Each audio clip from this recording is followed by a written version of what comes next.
Hey hunters, we've had two amazing investigations within the Riverbend Battlefield Park, consisting of the Tree of Tears and the old Florida Pioneer Homestead Chimney, where we captured incredible evidence on our devices. The links for those videos is going to be posted up here. I'll put them up here for you guys so you can check them out if you want. But before Tropical Hunts moves on to other projects and leaves the Riverbend Battlefield Park behind, I felt it was fitting to briefly take a moment to acknowledge the actual historic tragedy that took place here. And in my opinion, the reason for all the spiritual energy and the paranormal activity that permeates this land. This was the location of two significant battles between the Seminole tribes and the United States military during the Second Seminole War.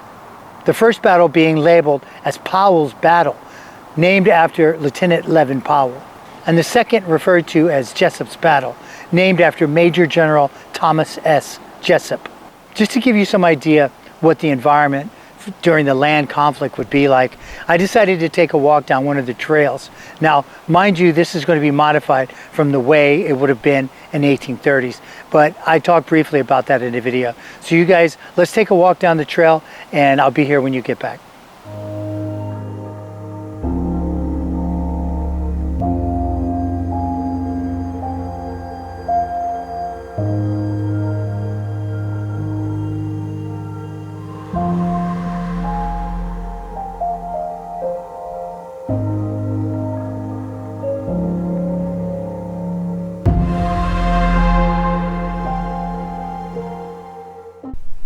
So what you guys are getting ready to see is kind of an example of what sort of terrain that the Seminole warriors, the free tribes, and the free men that fought alongside the Seminoles would have encountered, and also the Navy, which was the Expeditionary Navy Force that came through the rivers, and also the Army, which would be the Dragoons, which was a turn-of-the-century term for basically a horse soldier, cavalryman, that also would fight on foot like a soldier. So they were called dragoons. So I'm going to take you through a short little walk, and we're going to look at some of the terrain that they probably encountered. And again, the elevation is probably higher now because they have raised a lot of this property so they can make trails and access to the public, because this is a park. But in those days, at the turn of the century, 1800, 1835, it would have been basically swamp. Like everything else in South Florida, if we don't raise it up, we don't do some modifications to it, it's basically swamp. So let's take a short walk, and I'm going to show you guys basically, I mean, and this is not even natural. This is somewhat cultivated, modified, so people can enjoy it and walk through here. You can imagine how thick this brush would have been in 1835. So let's take a short walk. We're going to go down the trail and we're going to take a look at it. Now, I brought my GoPro today, so it should be pretty steady because I knew I'd be coming down a trail. So, and also it's midday. It's like 1 o'clock in the afternoon, and it's going to get very dark in here. So a camouflaged a soldier, Native American, Seminole warrior camouflage would have been almost impossible to see. For them to use ambush tactics coming out of the woods from camouflage, under camouflage, would have definitely been a successful tactic. So let's take a walk and we'll take a look at it. All right, so if you notice, as I said again, this is very, very thick. This is very thick. And now this is a trail that was probably made by modern machinery. I doubt they came in here with machetes or any of that sort of thing and cleared it out. So, but you can see on, even to this day, we have a lot of people back here making noise, and so forgive the background noise, people yelling. But you can see even today, this brush is thick.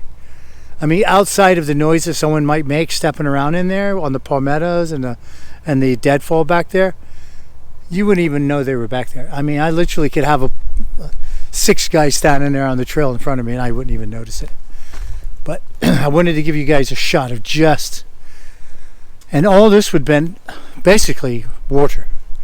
Their feet, they'd have been up to mud and water probably up to their ankles in here. And now, mind you, this is from a park area. This is from a park area to a pavilion. This is just a very small trail. And it's still, I mean, yeah, I think you could hide a squad of men back here. And it would be hard to even flush them out, get them out of here. That's not even mentioned if they were scaling the trees and they decided to make some sort of assault from maybe the treetop or the canopy. I don't even know if that was even a thing. But I mean, that would have been effective as well. But you guys, look at this. Can you imagine walking through here in formation? Can you even imagine that? But that's... Now I'm coming back out to the end of this little trail here, but I just want to give you guys a good shot of what the terrain is. And this is South Florida. This is basically everywhere you go in South Florida that hasn't been modified for the general public and homes. And you can see here, this is typical. This elevation here where it falls down, you can see that deadfall. That's all underwater. In a couple months, this is all going to be underwater. Maybe next month when it starts raining, because it rains all summer long. This is all going to be, that's going to be about 2 feet of water in there. So that's typically what they would be fighting in. Same thing over on this side. You can see here. That's almost a pond in there with all those frogs in there and the deadfall. I almost fell down. But you can see all in there.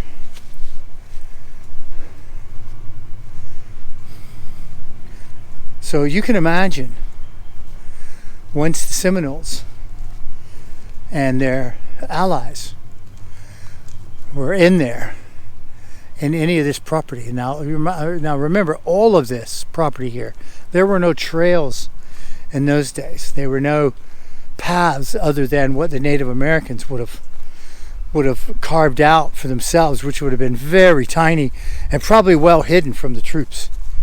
So these men probably were not marching along a trail like this or a road. They were probably trying to cut their ways through the brush, which means they would be walking through that. Okay? They would be going through that. They wouldn't have this delightful path that I have today to walk here and be able to carry. I know, just imagine carrying supplies or ammunition, food, water. I don't know if you guys know how heavy water is, but you've all carried gallons of milk home. But I think a gallon of water is 8 pounds, a little over 8 pounds. So, yeah. So, again, just that little trail. And then let's not even talk about at night. That would be unbelievable. If you were an expeditionary force from the Navy, you could have gotten back in probably a rowboat and gone to the ship, the vessel that was docked or anchored offshore. But if you were a Marine or a Dragoon or a cavalry soldierman, you've got horses. You're going to have to protect your horses. You're going to have to make a camp, protect your ammunition, your food from ambush. And I guarantee, at least this is what I would do. If I were a Seminole warrior or a leader of one of the ambush squads, I would be hiding in the daylight because it's hot. Now, it's only the middle of March here in South Florida, and it's almost 90 degrees today. So I can't even imagine what sort of conditions they had when they were in conflict with their uniforms and the fabrics and the clothes they had back then. So I would be hiding during the day. I would make them mill around in the heat, and then at night I would come out of hiding and I would go and try to take their supplies. So that would be my tactics. just knowing Florida the way I do. Now, I'm going to turn the camera around. I just want you guys to see the moisture in the air and this little clearing here. And just check it out, see if you guys can see it. You can see, and again, this is 1 o'clock in the afternoon, and that is the sort of humidity and moisture that's in the air. You can see it. It's like a mist. And that would have been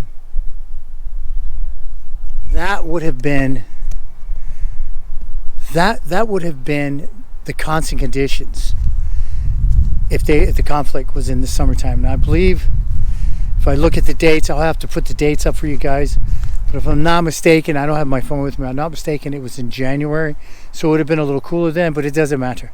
It still would have been warm. There's always a possibility, all depending on the temperature pattern that year, the weather pattern that year. It still can be very hot in January. It can be hot year round here. Unless we're influenced by a cold front, it's warm here all year round. But it's hot in the summertime. I mean blazing hot.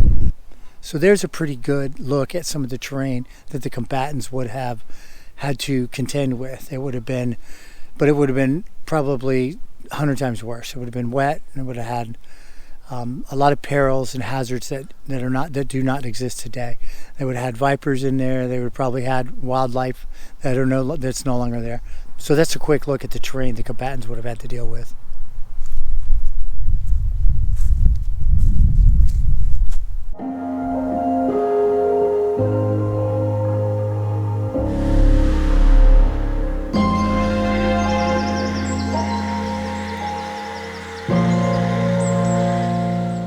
Now, mind you, the land conflict was only part of the actual engagement between the United States military and the Seminole tribes.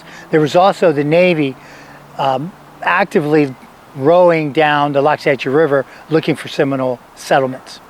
Just imagine looking downriver, coming out of your home, your settlement, your camp, and hearing noise downriver, and peeking downriver and realizing there's a rowboat full of armed soldiers coming to remove you from your home.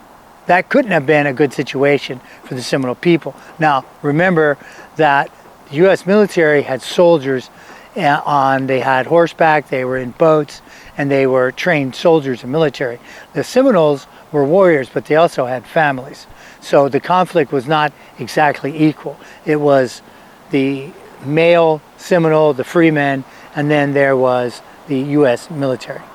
Now, I have to make note that when I say Seminole people, I'm including the indigenous tribes that were already here, that collectively mingled with the Seminoles that migrated here, and of course they were freed slaves or runaway slaves that also lived here among the Seminole tribes. For the sake of keeping this video brief, I won't go into great detail regarding these battles during the Second Seminole War.